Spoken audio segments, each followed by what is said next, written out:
you say anymore, this isn't my life. Go ahead with your own life, leave me alone. The 1978 hit My Life is a summer song from Billy Joel, who's been entertaining us for more than 40 summers now.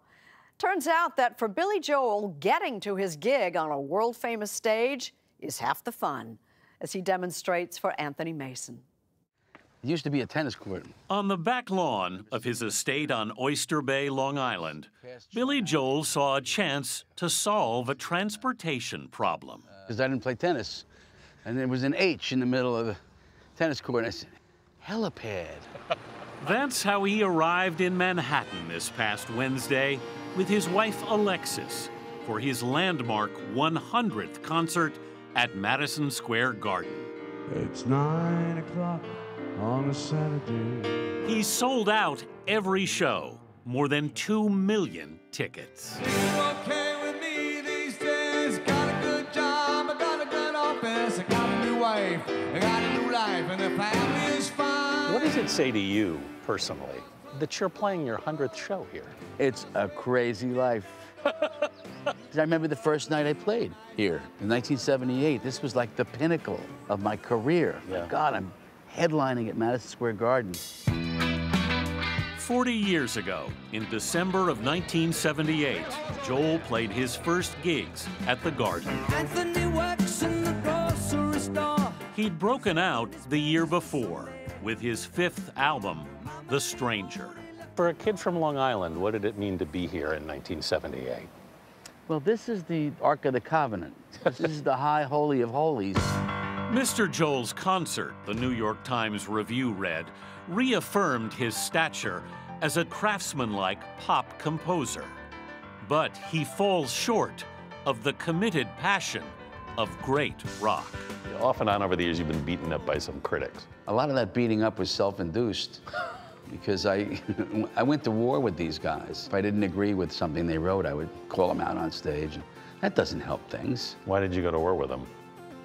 Because they were wrong. I am the entertainer, and they know just where I stand. Another serenader. His Garden gigs have proven him right. Today I am the champion. I may have won your hearts. Even some of his songs that weren't big hits in the beginning have become standards. Piano Man, we do every night. You can't do a show without doing Piano Man, but the audience is singing along. They're doing a lot of the work. Yeah, so when I'm doing the song, I'm not actually thinking about what I'm doing. I'm listening to the audience singing, you know, going, ah, not bad, you know?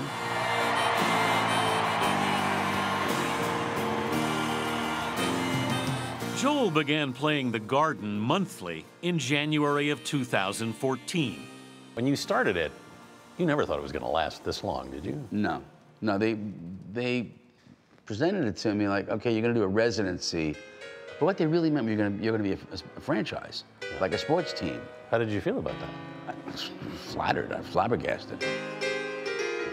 He's sold out 54 straight shows, joined almost every month by special guests: Sting, Paul Simon and Miley Cyrus, Tony Bennett, We're in a New York state of mind.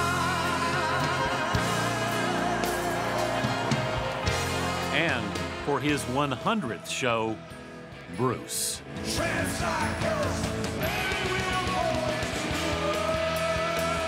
Of the shows you played at the Garden, are there any particularly memorable moments for you? I mean, particularly in this residency. I remember the nights that my daughter Della was there, you know, knowing that she was dancing around. This past year or so, there was the night I wore the Star of David after the Charlottesville incident. You don't usually get political in shows. No, I don't think it's right for me to get up on a soapbox because that's not why people are there. But you had to do something that night. I had to do something that night. The president said there's some good people on, you know, that did that. No, Nazis aren't good people. It really enraged me, actually. My old man, his family got wiped out. They were slaughtered in Auschwitz. Him and his parents were able to get out. But then he was in the US Army during the war and fought with Patton and was shot out by Nazis. but my family suffered, and I think I actually have a right to do that.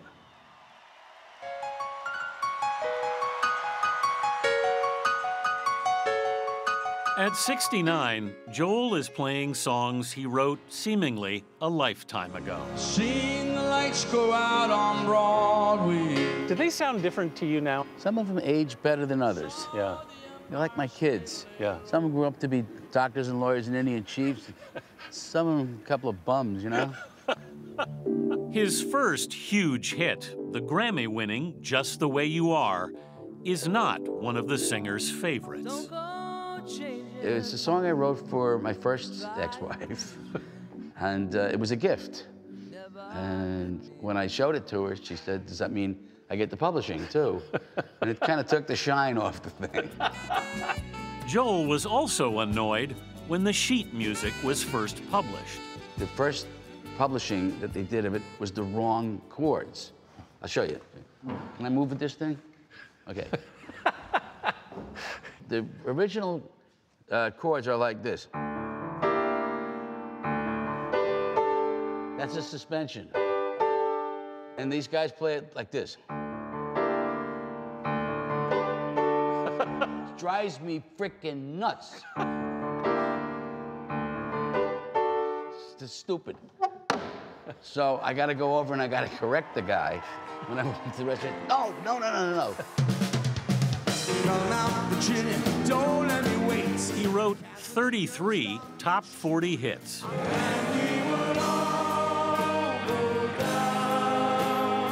Then, after his River of Dreams album in 1993, Joel suddenly stopped.